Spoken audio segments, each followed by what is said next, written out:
దేవునామానికి స్తోత్రం కలుగునుగాక. అందరూ బాగున్నారా? నేను కూడా బాగా ఉన్నానండి. యూట్యూబ్లోని స్టేటస్లోని వీక్షిస్తున్నటువంటి వారికి ప్రత్యేకమైన వందనాలు తెలియజేస్తున్నాను.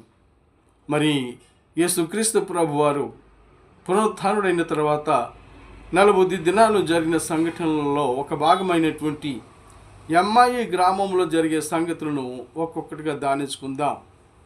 లూకా సువార్త 24వ అధ్యాయము 13వ వచనంలో వారు యెరూషలేమునకు సమీపమునున్న ఎమ్మాయి అనే గ్రామానికి వారు బయలుదేరి వెళుచుండగా వారు జరిగిన సంగతులన్నీ ఆలోచించుకొనుచు ఒకరితోనొకరు మాట్లాడుకొనుచుండగా సంభాషించుకొనుచుండగా యేసుక్రీస్తు ప్రభు వారు వారిని కలుసుకొని వారితో నడుస్తున్నారు.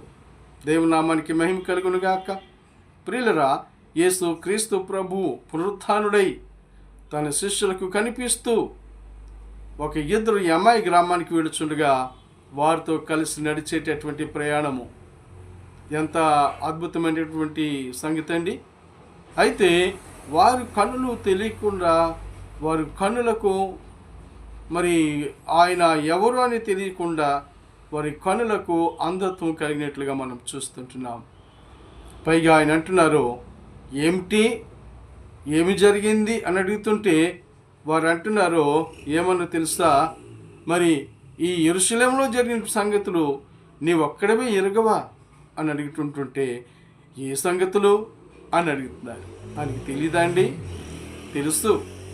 ఆయన తన శిష్యులు భయభ్రాంతులు అవుతున్నటువంటి విషయాన్ని చూచి దేవుడు వారితో మాట్లాడుతూ ఉన్నారు. అలా నడుచుచూ సంభాషించుకొని ఉండగా మరి సమీపము అయింది. వారు ఉంటే నివాసం సమీపమైంది.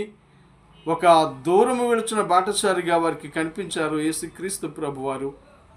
అందుచేత వారిని ఈరోజు ఇక్కడ బస చేయండి అని వారిని పిలుస్తూ ఉండగా ఆయన ఆ ఇంటిలో చేరి ఆయన భోజనం చేస్తున్నప్పుడు రొట్టె విరచడం ప్రారంభించారు. చూస్తారా ప్రియులారా? ఆయన రొట్టె పైకెత్తి ఎప్పుడైతే రొట్టె విరిచారో వారి కన్నులకు ఉన్నటువంటి అంధత్వం వారి కన్నులో తెరవబడెను అనేటువంటి విషయాన్ని మనం చూస్తుంటున్నాం. చూస్తారా ప్రియులారా? దేవుడు ఎవరో తెలియనట్టుగా వచ్చి వారితో మాట్లాడి తను ప్రత్యక్షపరుచుకున్న వైనాన్ని మనం ఇక్కడ చూస్తుంటున్నాం.